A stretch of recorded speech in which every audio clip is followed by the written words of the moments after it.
Hello, hello mga bossing, mga sisi, Frenny, Beshi,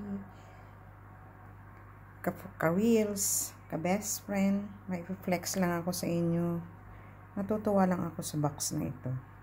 Ganda, parang jewelry box. Para siyang jewelry box. Pero ito ay, tingnan natin. Tcharam! Merong laman sa loob. Tan. Ang ganda. May laman sa loob.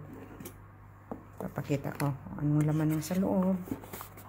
Ang laman sa loob ay isang ano kaya mga bossing? Jewelry ba? O pagkain? Pagkain. Mooncake. Yan. Ang mooncake. Dalawang design ng box. Ang mooncake ko. Ang ganda. Kaya matutuwa, maiinganyo din talaga mga bibili. Pero ito giveaway lang ng hotel na kaibigan ni bossing. Meron siyang hotel giveaway niya sa mooncake, tuwing mooncake festival. Yan, matamis ito mga bossing, sobrang tamis.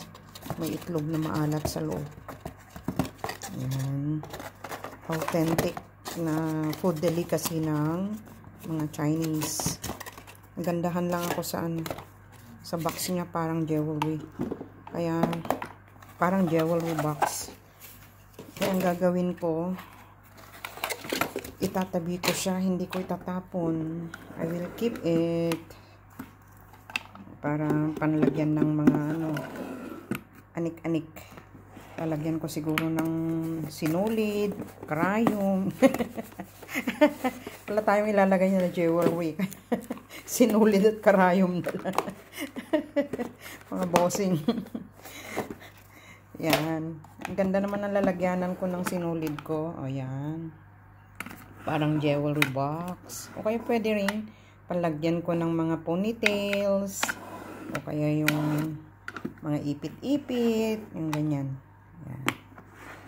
Yan. 4 na box. So, i-recycle ko. Ang expired na yan mga bossing. Kaya tatapon ko na. Ito. Sobrang dami na ng mga mooncake noon. Hindi makain. Hindi nakain. Hindi naubos. Tatapon na lang yan. Pero ito box, I will keep it. Mga bossing kasi maganda ang box niya. Pwedeng i-recycle. Okay, yan lang ang update ko ngayon sa inyo mga bossing, mga lalabs, titos, titas, kabeshi, ka-frenny, best friend, ka-reels, ka-youtuber. Yan. Thank you for watching, mga bossing, mga lalabs, titos.